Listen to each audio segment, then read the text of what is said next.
Roughly 2,300 snowplows are busy here in the streets of New York City trying to make sure that these streets stay clear. This while blizzard conditions continue here in Central Park. At least 9 inches of snow have already fallen. From New York City has not faced a storm of this scale in the last decade. To Philadelphia and Boston.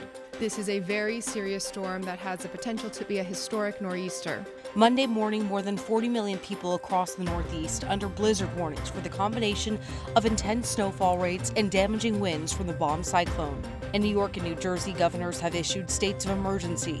We just got through a historic winter storm just a few weeks ago. Now we have another serious winter storm on our hands.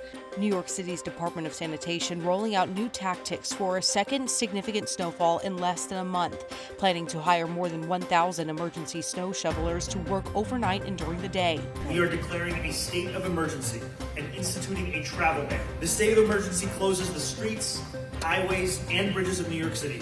Fallen trees and traffic accidents, including this overturned plow truck already seen throughout New York amid the heavy snowfall.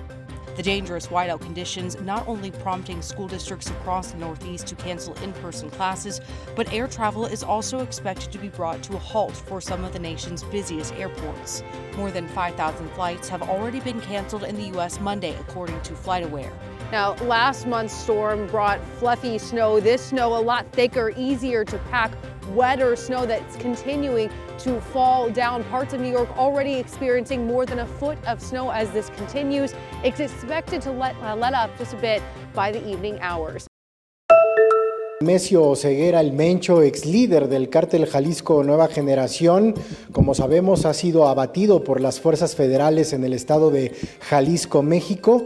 Y bueno, se rumora que el cuerpo de Nemesis Oseguera, el Mencho, podría estar dentro de las instalaciones de la Fiscalía General de la República en la Ciudad de México, en la capital del país, pero también hay versiones extraoficiales de que pudiera estar dentro de las instalaciones del ejército mexicano. ¿Por qué?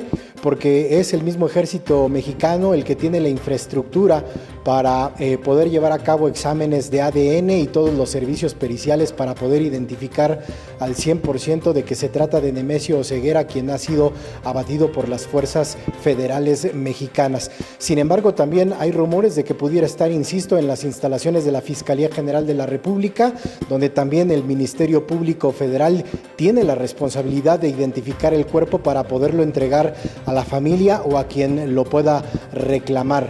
Y también es importante decirlo recalcar que son versiones extraoficiales. El gobierno mexicano no ha dicho exactamente dónde tienen el cuerpo de Nemesis Oseguera, obviamente por cuestiones de seguridad, así que habrá que esperar a que el secretario de Seguridad Ciudadana, Omar García Harfuch, pueda dar esta versión oficial por parte del gobierno o que bien sea la propia presidenta de la República, Claudia Sheinbaum. Por lo pronto, en la Fiscalía Especializada en Materia de Delincuencia Organizada en la Ciudad de México hay una fuerte movilización de fuerzas federales. Está acordonada la zona por patrullas de la Guardia Nacional, pero también por elementos que están fuertemente armados alrededor de estas instalaciones. Así que es cuestión de horas, yo creo que para que el gobierno mexicano dé más detalles sobre este operativo en el que fue abatido el principal líder del cártel Jalisco Nueva Generación. De sus inicios, Willie Colon, desde su natal Bronx y de la mano de la Fania, demostró ser un gran estratega, creador de un sonido diferente que hoy conocemos como salsa. Así lo describió Joey Hernández, cantante y productor de Puerto Rico es Salsa. Fue creador del sonido, de lo que fue este movimiento. De este movimiento que no tenía la palabra salsa, era el son montuno, el guaguancó, tú sabes, el cum, sabes, todo esto, la murga de Panamá, o sea, que son números así hasta que comercialmente la misma Fania le puso el nombre de lo que es salsa. Y tú sabes, el salsero es cosa mala, sí. El salsero se cuadra como en el Día Nacional, parado así a ver con qué tú vienes. Y entonces el salsero era así como que, ¿con qué viene Willie? Entonces Willie demostró inteligentemente en la experiencia que tiene, empezar a hacer producciones donde su voz se desarrollara, donde estuviera presente. Siendo el junte con Héctor Lavoe bajo la Fania al principio de una nueva era. Una de las anécdotas que él dijo y me la compartió fue que cuando se dio la primera reunión de Johnny Pacheco y Jerry Masucci buscando las combinaciones de con quién voy a grabar y a quién te voy a buscar para cantar, Esa reunión se dio entre Héctor Lavoe y Willie, y Héctor Lavoe le dijo, no, con Willie Colon, no muchacho, no va a tocar con Willie, esos trombones, eso es malísimo.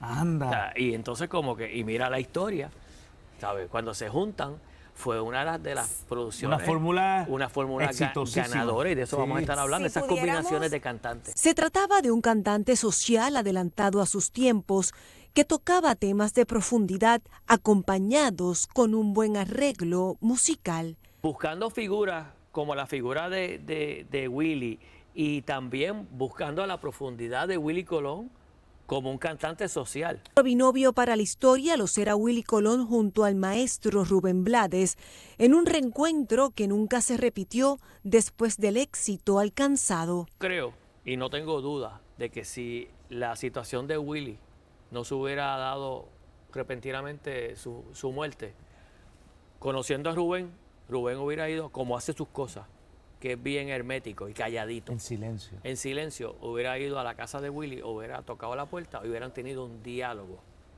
para subsanar. Un legado que perdurará a través de los años, no solo en la salsa, sino en la música, en la buena música.